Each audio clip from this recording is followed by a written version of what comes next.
2nd June, we have Saints Marcellinus and Peter, martyrs. Little is known with certainty about Saints Marcellinus and Peter. Tradition tells us that Marcellinus was a priest and Peter an exorcist, and that they were beheaded on the outskirts of Rome.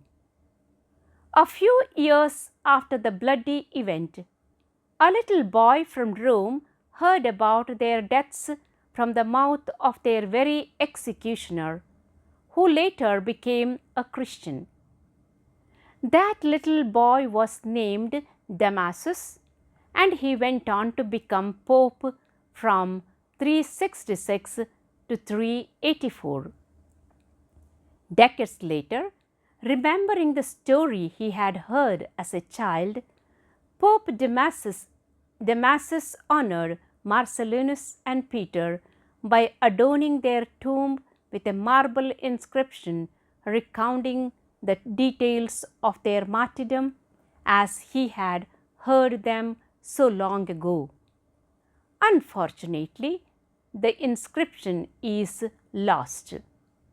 The circumstances of the deaths of Marcellinus and Peter were likely similar to those of other better documented martyrdoms, some public declaration of faith, arrest, obligatory trial, a chance to offer sacrifice to a Roman god, a refusal, a last chance to be idolater, a last refusal, and then a swift, businesslike beheading.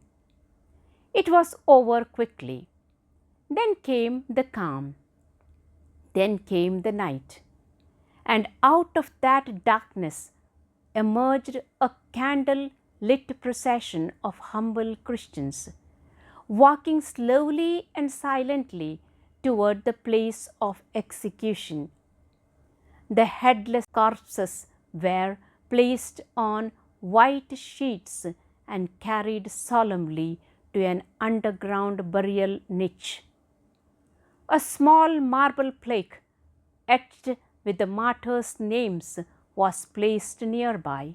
An oil lamp was lit and left burning. Thus, the veneration began. Thus, it continues today. Marcellinus and Peter were important enough to be included in the official list of Roman martyrs and to have their names remembered in the liturgy of Rome. As the Masses celebrated in Rome became standard throughout the Catholic world, the names of Marcellinus and Peter were embedded into the Roman canon, the first Eucharistic prayer, and there they are read at Mass until today. The body of Christ forgets nothing, retains everything, and purifies its memory to honor those who deserve honoring. The catacombs and the first basilica of Marcellinus and Peter fell into ruins at the hands of two enemies, time and the Goths. A new church was built nearby to replace it and is still a parish. Saint Helen's bones were removed from her imperial tomb in the 12th century and swapped with the body of a pope.